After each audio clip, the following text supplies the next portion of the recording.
नमस्कार, स्वागत है आपका आर्या न्यूज में। मैं हूं आपके साथ सुमन पाल। उत्तर प्रदेश में हाथरस के पीड़ित परिवार ने ही कांग्रेस के ही टिकट पर विधानसभा चुनाव लड़ने से साफ इनकार कर दिया है। कांग्रेस महासचिव और यूपी की पार्टी प्रभारी प्रियंका गांधी ने हाथरस के पीड़ित परिवार के सदस्य को चुनावी टिकट देने का ऐलान किया था। अब पीड़िता के भाई ने कहा है कि 1.5 साल बाद भी हमें न्याय नहीं मिला है और इसलिए चुनाव नहीं लड़ सकते। पीड़िता के भाई ने कहा कि अगर प्रियंका गांधी ने हमें टिकट देने से इनकार किया है तो हम इसका स्वागत करते हैं, लेकिन हमें टिकट नहीं, न्याय चाहिए। और उन्होंने कहा कि मामला अभी कोर्ट में चल रहा है और 1.5 साल हो गए, लेकिन अभी तक न्याय नहीं मिला, इसलिए हम चुनाव नहीं लड़ सकते। गौरतलब है कि यूपी में ही हाथरस जिले के ही चंदपा गांव में 14 सितंबर 2020 को ही दलित लड़की के साथ गैंगरेप की घटना हुई और आरोपियों ने ही उस पर जानलेवा हमला भी किया।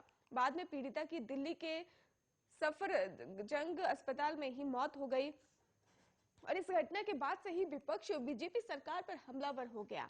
वहीं कांग्रेस ने ही अपने उम्मीदवारों की पहली लिस्ट में ही उन्नाव रेप पीड़िता की मां को भी टिकट दिया था।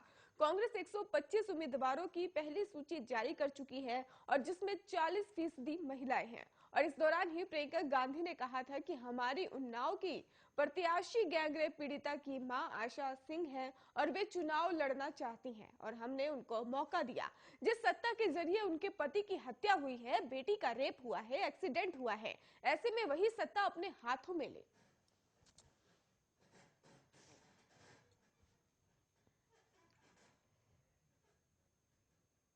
समाजवादी पार्टी के वरिष्ठ नेता मुलायम सिंह यादव की छोटी बहू अपर्णा यादव बुधवार को ही सुबह भारतीय जनता पार्टी में शामिल होंगी। अपर्णा यादव कल सुबह ही आपको बता दें कि 10 बजे सीएम योगी आदित्यनाथ और डिप्टी सीएम केशव प्रसाद मौर्य की मौजूदगी में ही पार्टी की सदस्यता ग्रहण करेंगी। आपको बता दें कि यूपी चुनाव के मद्देनजर सूबे में ही दल बदल का काम जोरों पर है और हाल ही में बीजेपी के 3 मंत्री समेत कई विधायक समाजवादी पार्टी में शामिल हो गए और इससे कुछ दिन पहले भी उनके बीजेपी ज्वाइन करने की खबरें थी, लेकिन तब तक ही कानपुर के पूर्व कमिश्नर और असीम अरुण अकेले ही बीजेपी में शामिल हुए थे।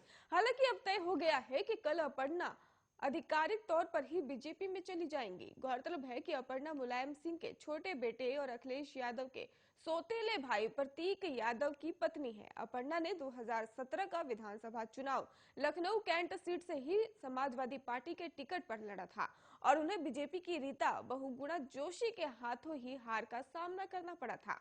उनके लिए अखिलेश यादव ने ही प्रचार भी किया था। जोशी के सांसद चुने जाने के बाद हुए उपचुनाव में भी बीजेपी ने ये सीट जीत ली थी और अपर्णा यादव समाजवादी पार्टी में रहते हुए भी मुख्यमंत्री योगी आदित्यनाथ और प्रधानमंत्री नरेंद्र मोदी की सार्वजनिक तौर पर ही तारीफ करती नजर आ रही थी। और मूल रूप से ही उत्तराखंड की रहने वाली अपर्णा कई बार योगी आदित्यनाथ के साथ भी नजर आई हैं। ऐसी खबरें हैं कि बीजेपी उन्हें लखनऊ कैंट विधानसभा सीट से उम्मीदवार बना सकती है। अखिलेश यादव के छोटे भाई की पत्नी अपर्णा यादव को टिकट दिए जाने के सवाल पर उन्होंने कहा कि हमारे परिवार की हमसे ज्यादा भारतीय जनता पार्टी को चिंता है।